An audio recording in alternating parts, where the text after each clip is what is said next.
kita sekarang menjumpai pengikut-pengikutnya yang seolah-olah kalau Ibnu Taimiyah berkata, maka itulah ajaran Islam, karena dia adalah Syekhul Islam.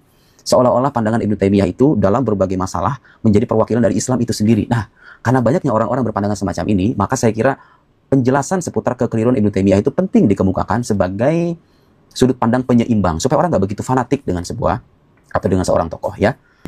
Para pendukungnya sudah pasti dari kalangan Salafi Wahabi, ya, saudara kita Salafi Wahabi, memandang bahwa Ibnu Taimiyah itu adalah Syekhul Islam, seolah-olah satu-satunya, sehingga apapun yang dikata Ibnu Taimiyah, kemudian orang mengkritiknya, oh, seolah dia mengkritik hal yang dasar dalam ajaran Islam. Nah, jangan sampai begitu, ya.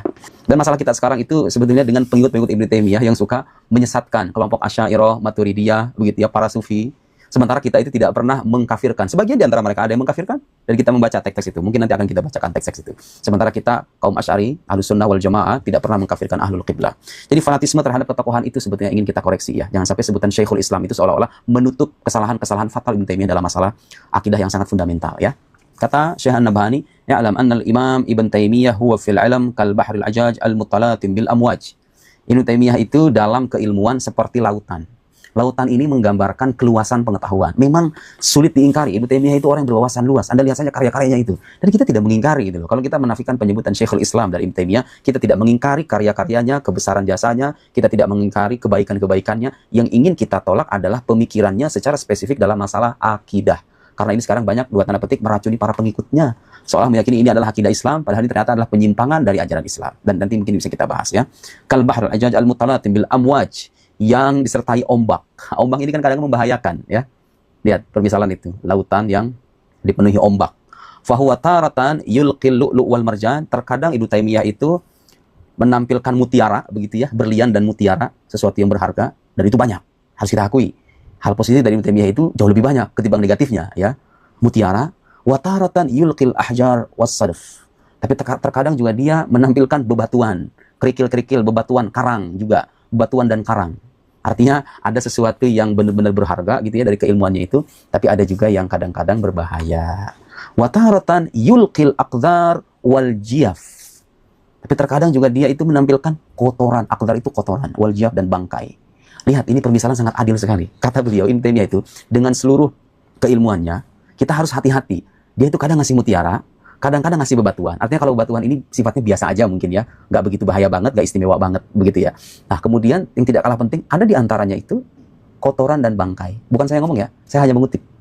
Nah dugaan saya, maksud beliau kotoran dan bangkai itu adalah hal-hal yang berkaitan dengan akidah ya. Karena itu masalah serius, tapi pengikut-pengikut Ibnu Taimiyah kadang-kadang mengabaikan hal itu. Menyangkanya itu adalah penjelasan yang hak, itulah penjelasan akidah Islam, padahal itu penyimpangan.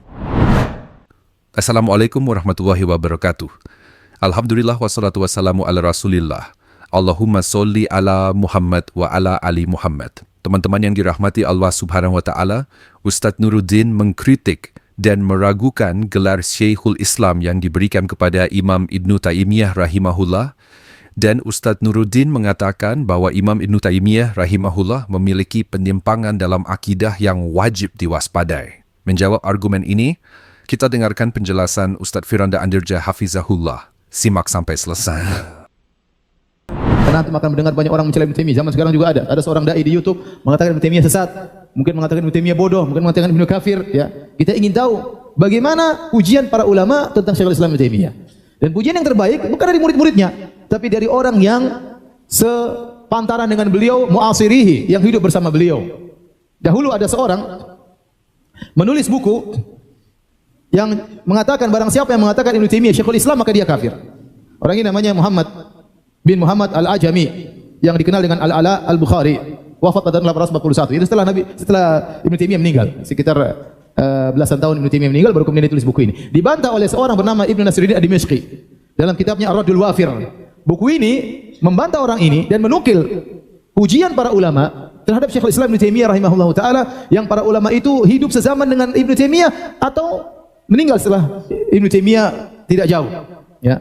Saya akan bacakan pujian para ulama tentang Ibnu Taimiyah rahimahullahu taala. Di antaranya perkataan Ibnu Sayyidin Nas, penulis buku Uyunul Athar fil Maghazi wa Syama'il wa Siyar. Buku ini sekarang dicetak dan tebal tentang sirah ya. Beliau berkata, beliau wafat 734. Ibnu Taimiyah wafat tahun berapa? 728. Jadi sempat ketemu dengan Ibnu Taimiyah rahimahullah taala. Beliau berkata, "Al-faituhu," ini yang bicara ulama ya, ulama yang masyhur di zaman tersebut. Kata beliau, alfaituhu mimman adraka minal ulumi hadzan. Aku dapati adalah orang yang mendapati bagian besar dalam ilmu. Wa kada an yastawiba sunan wal athar hifdzan. Dan hampir beliau menghafal seluruh hadis-hadis dan athar. Hampir seluruh hadis-hadis dan hafal dan athar beliau hafal. Hadis berapa ribu? Ya, banyak. Athar berapa ribu? In takallama fi tafsir fa huwa hamilu rayati. Kalau dia bicara tentang tafsir, maka dia pemegang bendera tafsir. Itu sangat hebat kalau bicara tentang tafsir. Au afta fil fiqhi fa huwa mudriku ghayatihi. Kalau dia berfatwa tentang fikih, maka dia tahu tentang ujung-ujung fikih dia ngerti, tentang puncak fikih dia ngerti. Au dzakara fil hadis fa huwa sahibu ilmihi wa dhu riwayatihi. Kalau dia bicara tentang hadis, maka dia adalah ahli hadis dan dia ahli riwayat tentang hadis. Au hadara bil milal wa nihal. Kalau dia berceramah tentang al milal wa nihal, tentang firqah-firqah, tentang agama-agama, tentang aliran-aliran, lam yura ausa min nihlatihi fi dzalik, maka tidak diketahui ada orang yang lebih luas ilmunya daripada beliau tentang hal ini. Wala fa min dirayatihi, dan tidak ada yang diketahui lebih tinggi ilmunya mendalam lebih daripada beliau. Baraza fi kulli fannin ala abna'i jinsihi. Beliau unggul dalam segala bidang ilmu dibandingkan orang-orang yang sejenis beliau. Walam tara ainu man ra'ahu mithlahu. Dan tidak ada orang yang pernah melihat beliau melihat orang seperti beliau. Wala ra'at ainuhu mithla nafsi, bahkan dia tidak pernah melihat orang seperti dirinya. Ini pujian yang luar biasa. Jadi orang yang pernah melihat beliau tidak pernah melihat orang seperti beliau, saking hebatnya. Dan dia sendiri Ibnu Taimiyah tidak pernah melihat orang sehebat dia. Ini yang ngomong siapa? Ngomong seorang yang menemui Syekhul Islam Ibnu Taimiyah rahimahullah taala, ulama di zamannya, ya. Kemudian contohnya perkataan Az-Zahabi, Az-Zahabi rahimahullah, ya, punya ma'ruf madzhab Syafi'i, punya buku-buku terkenal. Apa kata beliau? Huwa akbaru min an yunabbiha mithli ala nu'utihi. Dia terlalu agung untuk menjelaskan tentang sifat-sifatnya orang seperti aku. Aku ini tidak pantas untuk menjelaskan sifat-sifatnya. Falahu liftu baina rukni wal maqam la halaftu anni ma ra'aitu bi aini mithlahu. Kalau saya disuruh sumpah, saya akan bersumpah di antara rukun Yamani, di antara Hajar Aswad dan Maqam Ibrahim, saya akan bersumpah mataku tidak pernah melihat orang seperti dia. Wala wallahi ma ra'ahu mithlu nafsihi fil ilm. Dan demi Allah dia sendiri tidak pernah lihat orang berilmu seperti dirinya. Saya berani bersumpah akan hal tersebut. Kata siapa? Az-Zahabi. Ya. Ya akhi, ini yang ngomong bukan orang bahlul ya. Ini ngomong apa? Az-Zahabi yang punya buku banyak tebal. Punya Syiar Alam Nubala, ente cari terjemah siapa saja di situ. Dari nabi, sahabat semua sampai orang-orang zaman beliau, semua ditulis tentang jarh wa ta'dil dengan semuanya. Kemudian beliau berkata, qara al-Qur'ana wal fiqh wa nadhara wa sadalla wa huwa dunal bulugh. Beliau selesai baca Quran, beliau ahli fikih, beliau berdebat dan beliau berdalil padahal beliau belum dewasa. Padahal belum apa? Belum dewasa. Bara'a fil ilmi wa tafsir, muncul hebat dalam ilmu dan tafsir. Wa afta wa darrasa wa lahu nahul 20. Beliau sudah berfatwa dan beliau sudah resmi mengajar padahal umur beliau baru sekitar 20 tahun. Wa sannafat tasanif wa sara min akbaril ulama fi hayati syuyukhihi. Maka beliau menulis buku-buku, jadilah beliau menjadi ulama besar padahal guru-gurunya masih hidup. Dia langsung bisa menyamai guru-guru beliau. Beliau puji banyak sekali ya.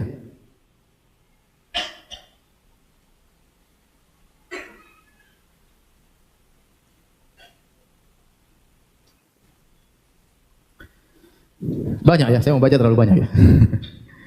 Intinya pujian yang luar biasa. Dia lebih tahu ini gurunya. Kemudian berkata Taqiyuddin Subki Asy-Syafi'i dari mazhab Syafi'i. Ini Az-Zahabi juga mazhab Syafi'i. Ya. Beliau berkata, ya, tawassu'u fil ulumi syar'iyyah wal aqliyah kabura qadruhu. Sungguh agung kedudukan Ibnu Taimiyah rahimahullah taala. Ya. Kemudian luasnya ilmunya seperti di lautan. Ilmunya begitu luas, ilmu syar'i, dan akalnya begitu luas. Wa farti dzakai, akalnya yang terlalu pintar. Farti dzakai itu terlalu pintar akalnya. Wa ijtihadihi, dan ijtihad beliau. Wa bulughi fi kulli min dzalikal mablagh alladhi yatajawaz al-wasf, dan beliau mencapai semua itu melebihi daripada yang bisa disifati. Beliau berkata lagi, wa qadruhu fi nafsi a'dhamu min dzalika wa ajal, dan kedudukan Ibnu Taimiyah di hatiku lebih agung dan lebih mulia daripada yang saya sebutkan. Ma'ama jama'allahu lahu minaz zahada. Selain ilmu ternyata beliau sangat zuhud, sangat wara, ahli agama, nusratil haq wal qiyam fihi, la li ghardin siwahu, dan beliau menolong kebenaran dan tegak membela kebenaran, tidak ada tujuan beliau kecuali itu. Ini pujian berkaitan tentang niat Ibnu Taimiyah. Dia mengatakan Ibnu Taimiyah dia melakukan itu semua dalam rangka membela apa? Kebenaran. Wa jarihi ala sunani salaf, dan beliau berjalan di atas sunnah para salaf. Wa akhdhihi min dzalika bil akhdhil awfa, dan beliau mengambil sunnah salaf yang terbanyak. Kemudian berkata As-Subki Muhammad bin Abdul Bar Asy-Syafi'i dari mazhab Syafi'i, berkata, "Ma yubghidu Ibnu Taimiyah illa jahilun aw sahibu hawan." Tidak ada orang benci kepada Ibnu Taimiyah kecuali orang jahil, kecuali bahlul ya. Tidak ada yang benci Ibnu Taimiyah kecuali apa? Jahil atau pengikut hawa nafsu. Fal jahil la yadri ma yaqul. Dia tidak ngerti, orang bodoh dia tidak ngerti apa yang dia katakan. Wa sahibul hawa yasuddu hawahu anil haq ba'da ma'rifati bihi. Adapun pengikut hawa nafsu, dia terhalangi untuk mengikuti kebenaran karena hawa nafsunya. Berkata lagi Kamaluddin Ibnu Zamlakani Asy-Syafi'i dari mazhab Syafi'i yang wafat pada tahun 727, setahun sebelum Ibnu Taimiyah rahimahullah taala. Kata beliau, "Kana idza su'ila an fanni minal ulum, dhanna ar-ra'i wa sami annahu la ya'rifu ghayra dzalikal fan." Ibnu Taimiyah kalau ditanya satu ilmu tentang tafsir misalnya, dia jawab, maka orang mengira dia tidak punya spesialis kecuali ilmu tersebut. Kalau ditanya tentang tafsir, dia jawab tafsir seakan-akan seluruh kehidupannya cuma belajar tafsir. Saking dalamnya ilmunya tentang apa? Tafsir. Tapi kalau ditanya tentang fikih sama jawabannya seakan-akan seluruh hidupnya untuk apa? Fikih. Ditanya tentang bahasa, jawab seakan-akan luar biasa. Ya, bahkan dia mengkritiki ahli bahasa, bahkan beliau mengkritiki Sibawayh rahimahullahu taala. Seorang ahli bahasa. Artinya beliau sangat luar biasa. Kemudian wa hakama ana ahdan la ya'rifa mithlahu. Dan orang yang melihat Ibnu Taimiyah pasti berhukum memvonis tidak ada orang yang semisal Ibnu Taimiyah rahimahullahu taala. Wa kana al-fuqaha min sa'ir at-ta'if idza jalasu ma'ahu istafadu fi madahibihim minhum ma lam yakunu arafu qabla dhalik. Kalau para ahli fikih ngobrol sama dia bermujalasah, maka mereka akan mendapatkan ilmu tentang fikih dalam madzhab mereka yang mereka tidak tahu, Ibnu Taimiyah tahu. Jadi ada madzhab Syafi'i ngomong sama dia, Ibnu Taimiyah kasih faedah tentang madzhab Syafi'i kepada orang ini. Ada madzhab Maliki ngomong sama Ibnu Taimiyah memberikan faedah tentang madzhab Maliki kepada mereka. Wala yu'rafu annahu nadhara ahadan fanqata'amahu. Tidak pernah dikenal Ibnu Taimiyah kalau berdebat kalah, tidak pernah. Wala takallama fi ilmi minal ulum, sawa'un kana min ulumi syar'i ghairiha illa faqa fi ahlihi wal mansubina ilaihi. Tidaklah Ibnu Taimiyah berbicara tentang suatu ilmu kecuali dia pasti mengungguli yang lainnya, mengungguli orang-orang yang dinisbahkan kepada ilmu tersebut. Kalau dia bicara tafsir maka dia jago tafsir. Kalau dia bicara fikih dia yang paling jago fikih. Ibnu Daqiqil Id, antum tahu siapa Ibnu Daqiqil Id? Seorang yang sangat masyhur, ahli usul, dahulunya bermadzhab Maliki kemudian pindah kepada madzhab Syafi'i. Beliau punya buku sangat indah namanya Ihkamul Ahkam, Syarah Umdatul Ahkam. Ini buku terbaik tentang Syarah Umdatul Ahkam. Ditulis namun tidak bisa dibaca oleh antum, harus dibaca oleh penuntut ilmu karena dia ahli usul fikih. Tapi dia tidak beliau rahimahullah tidak fanatik karena beliau sudah tadinya madzhab Maliki berpindah kepada madzhab Syafi'i. Terkadang beliau mengkritiki Imam Malik, terkadang beliau mengkritiki Imam Syafi'i rahimahullahu taala. Beliau wafat tahun 702, wafat sebelum Ibnu Taimiyah rahimahullahu taala. Artinya beliau lebih tua daripada Ibnu Taimiyah. Apa beliau katakan? Lama ijtama'tu bi Ibnu Taimiyah, tatkala aku sempat bertemu dengan Ibnu Taimiyah, ra'aitu rajulan al-ulumu kulluha baina ainaihi. Aku lihat seorang lelaki, seluruh ilmu di hadapan dia. Ya'khudhu minha ma yurid wa yada'u ma yurid. Tinggal diambil yang mana dia mau, yang tinggal dia mau. Seakan-akan buku semua terbuka di depan dia. Buku tafsir, buku hadis, buku sirah, buku fikih. Tinggal dia ngomong apa yang dia sukai. Ini kata Ibnu Daqiq, bukan perkataan orang bahlul, ini kata orang yang sangat alim. Saya ketemu dengan dia, saya lihat dia ini semua ilmu terbuka di hadapan dia. Tinggal dia ambil mana yang dia mau, tinggal dia buang mana yang dia mau. Azan kah? Azan. Ya udah azan dulu.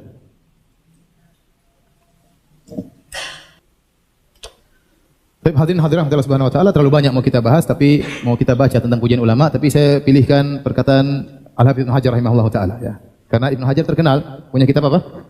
Fathul Bari, syarah Sahih Al-Bukhari, dan tidak ada orang pernah mensyarah Sahih Al-Bukhari seperti Al-Imam Ibnu Hajar rahimahullahu taala. Makanya dikatakan la hijrata ba'dal fath, sampai dikatakan tidak ada hijrah lagi setelah Fathul Bari. Artinya tidak ada yang bisa menulis seperti syarahnya Al-Hafidz Ibnu Hajar seperti dalam kitabnya Fathul Bari. Dan beliau tulis kalau tidak salah 20 tahun lebih buku Fathul Bari tersebut, bahkan disebutkan beliau ditolong juga oleh murid-murid beliau dalam menulis kitab tersebut. Diakui keilmuannya ya, menjadi rujukan setiap ulama di zaman sekarang Al-Hafidz Ibnu Hajar rahimahullahu taala. Beliau sebagai dalam perkataan beliau bermadzhab Syafi'i, dan beliau juga dalam sebagian hal tidak sepakat dengan Ibnu Taimiyah rahimahullahu taala ya. Dalam beberapa hal beliau tidak sepakat dengan Ibnu Taimiyah rahimahullahu taala, bahkan dalam sebagian pendapat beliau dalam Fathul Bari menunjukkan beliau terpengaruh dengan akidah Asy'ariyah. Tetapi kita lihat bagaimana ujian beliau terhadap Ibnu Taimiyah rahimahullahu taala, padahal madzhab berbeda, terkadang akidah juga berbeda ya. Ini menunjukkan bagaimana adilnya seorang ulama. Kata beliau, wa syuhratu imamati Syekh Taqiyuddin Ibnu Taimiyah asyharu minas syams. Beliau buka ujiannya dengan berkata, kemasyhurannya, keimamannya, ya, masyhurnya keimaman maksudnya kepemimpinannya, dia seorang imam dalam agama. Ibnu Taimiyah itu lebih terkenal daripada matahari. Masya Allah. Lebih masyhur daripada apa? Matahari. Ini pujian luar biasa. Siapa yang lebih terkenal dari matahari? Pasti matahari lebih terkenal. Tetapi ini hiperbola dalam memuji. Kata dia ketenaran Ibnu Taimiyah sebagai seorang imam dalam agama lebih terkenal daripada apa? Matahari. Wa talqibuhu bi Syekhul Islam baqin ilal an alal al-sunnati zakiyah.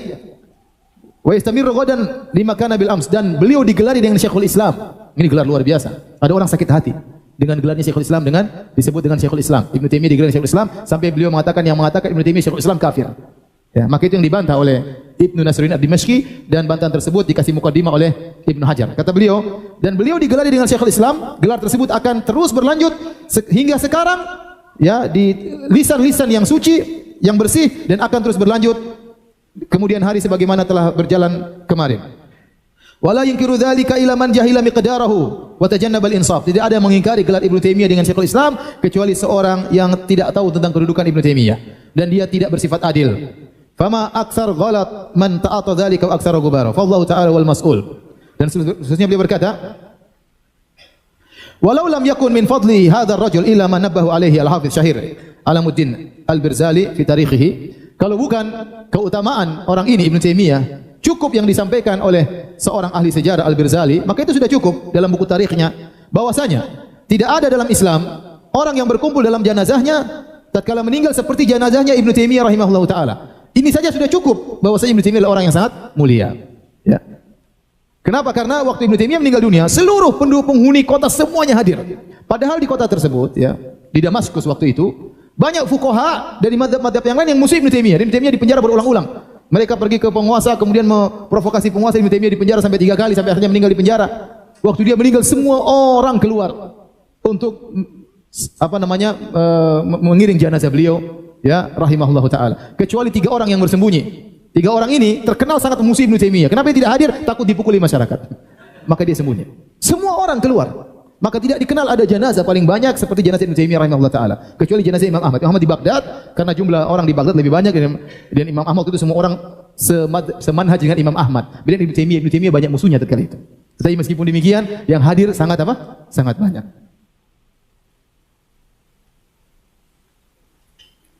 Kemudian beliau berkata,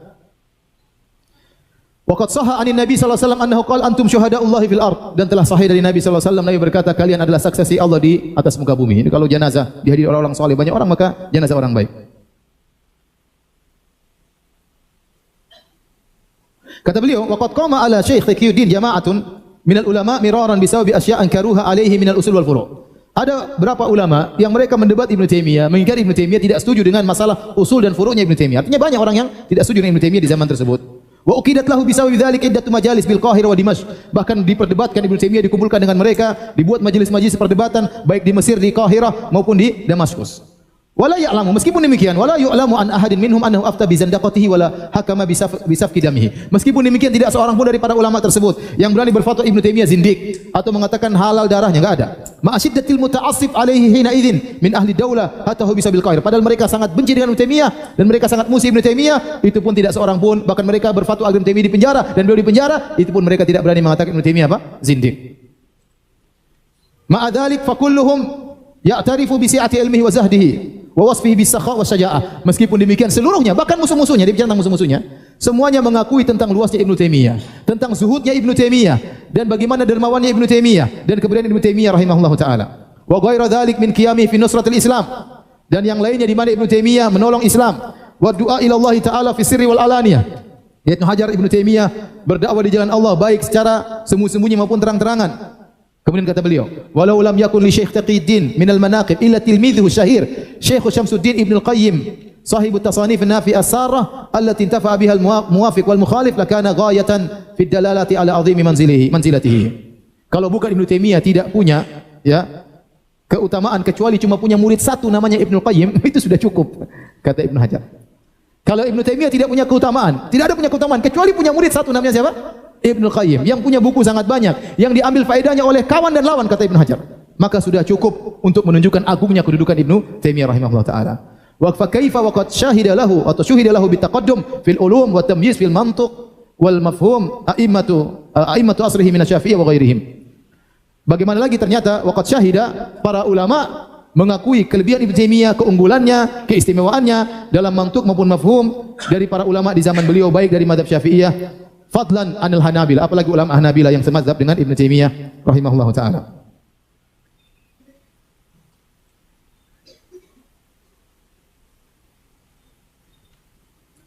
Kemudian beliau juga berkata,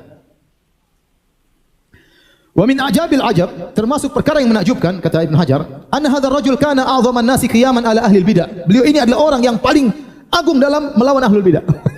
Ini yang bilang siapa?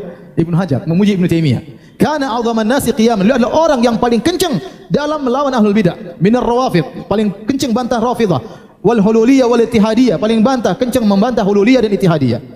Wa tasanifu fi dzalika katsiratun syahiratun, dan tulisan beliau tentang hal ini sangat banyak. Baik, ini ujian Ibnu Hajar Al-Asqalani. Saya sampaikan ini supaya apa? Kalau ada orang kemudian zaman sekarang ini baru jadi ulama YouTube, kemudian mengejek Ibnu Taimiyah, kita bilang sabar. Ente bahlul, apa? Jahil ya. Siapa yang bilang demikian? Yang bilang Ibnu Hajar, yang bilang Al-Aini. Saya bacakan perkataan Al-Aini sekarang dari mazhab Hanafi. Kalau Ibnu Hajar dari mazhab Syafi'i, Al-Aini punya kitab Umdatul Qari, Syarah Sahih Bukhari dengan mazhab apa? Hanafi. Jadi maksud saya pujian dari berbagai macam mazhab kepada Ibnu Taimiyah rahimahullahu taala. Kata Badruddin Al-Aini Al-Hanafi, kata beliau, huwa al-imamul fadil bari' taqi an-naqi al-wari' al-faris fi ilmi al-hadis, fi ilmi al-hadis wa tafsir. Beliau adalah imam yang utama, yang unggul, bertakwa, bersih, wara'. Ya. Faris yaitu apa, jagoan di ilmu hadis dan ilmu tafsir. Wal fiqh wal usulin bi taqrir wa tahrir. Juga unggul, jagoan dalam masalah fikih dan juga masalah usul. Was-sayf as-sarim 'ala al-mubtadi'in, dan pedang terhunus terhadap ahlul bidah. Ini pujian lagi. Ini padahal dari mazhab apa? Hanafi. Dia bilang Ibnu Taimiyah adalah pedang terhunus kepada siapa? Ahlul bidah. Wal hablul qa'im bi umuriddin, seorang yang luas ilmu, yang tegak menegakkan perkara-perkara agama. Wal ammaru bil ma'ruf wan nahau 'anil munkar, orang yang senantiasa beramar ma'ruf dan senantiasa bernahi munkar. Dzu hammatin wa syaja'atin wa ikdamin fima yurawwi wa yasjur, dan beliau memiliki kemauan tekad yang tinggi dan keberanian dan nekat maju di tempat-tempat yang menakutkan. Saya sebutkan tadi, beliau maju langsung bertemu dengan rajanya Tatar. Hebat atau tidak? Hebat. Beliau berani maju ngomong sama pemimpin Tatar tatkala itu. Dan beliau marahi pimpinan sultan untuk nekat berperang melawan Tatar. Akhirnya menang. Yang memprovokasi siapa? Ibnu Taimiyah rahimahullahu taala. Kemudian beliau berkata, ya, kathiru zikir was saum, sering sekali berzikir, terlalu sering puasa, was salati wal ibadah, sering sekali salat, sering sekali ibadah. Saya baca bagaimana perkataan Ibnu Qayyim. Kata Ibnu Qayyim, kalau kami dalam kondisi gelisah, kami pergi ke Ibnu Taimiyah, kami dengar ceramah-ceramah beliau, hilang kegelisahan kami. Itu Ibnu Qayyim. Yang nulis tentang masalah hati ternyata bisa gelisah. Kalau kegelisah kemana? Ke Ibnu Taimiyah rahimahullah, dengar gurunya ceramah, hilang kegelisahannya. Kita kalau gelisah baca buku Ibnu Qayyim apa? Biar hilang apa? Kegelisahan. Bagaimana? Rajin salat, rajin zikir, ibadah. Khashinal aish, hidupnya susah. Wal qana'a min duni talabi ziyadah, hidupnya penuh dengan qanaah, tidak mencari tambahan. Wa kanat lahu al mawaid hasanah saniyah wal awqat thayyibah al bahiyah. Beliau punya waktu-waktu yang beliau untuk beribadah kepada Allah, ma'akafi an hitamid dunya, dan beliau tidak mencari dunia, ad-daniyah yang rendah. Kemudian kata beliau, walahul musannafatul masyhuratul maqbulah, dan beliau memiliki tulisan-tulisan, buku-buku yang masyhur, yang dikenal. Wal fatawal qati'ah ghairil ma'lulah, dan fatwa-fatwa yang tegas yang tidak tercacati fatwa tersebut. Kemudian beliau membela Ibnu Taimiyah, Al-Aini, mengejek orang yang mencela Ibnu Taimiyah. Kata beliau tentang orang ini yang mencela Ibnu Taimiyah, laisa huwa illa kal ju'li bi istimamil wardi yamutu hatfa'an fihi. Orang yang mencela Ibnu Taimiyah itu tidaklah seperti ju'l itu seperti apa ya? Yang bau busuk, kata kutu busuk. Yang kalau mencium wanginya mawar, tewaslah dia. Maksudnya, ente seperti kutu busuk, kalau cium indahnya Ibnu Taimiyah, ente mati.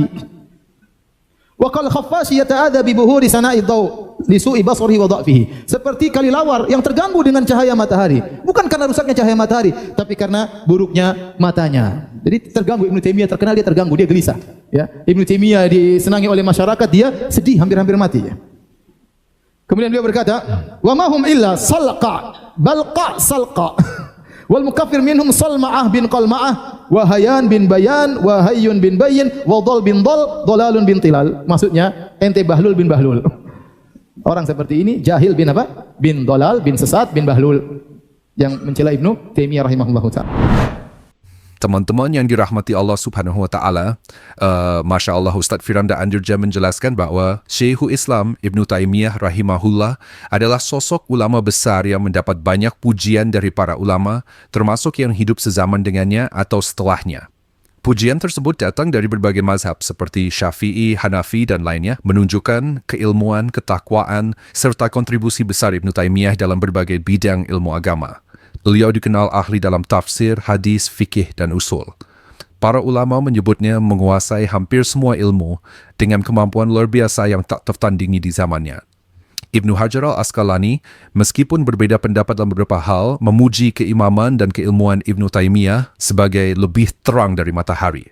Ulama seperti Az-Zahabi, Ibnu Qayyim dan lainnya juga menggambarkan beliau sebagai ulama yang unggul dalam ibadah, zuhud, keberanian dan perjuangannya melawan kebatilan, termasuk melawan ahlul bidah.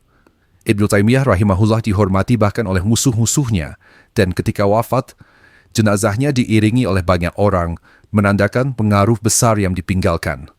Kritik terhadapnya seringkali datang dari orang yang tidak memahami keilmuannya atau tidak bersikap adil.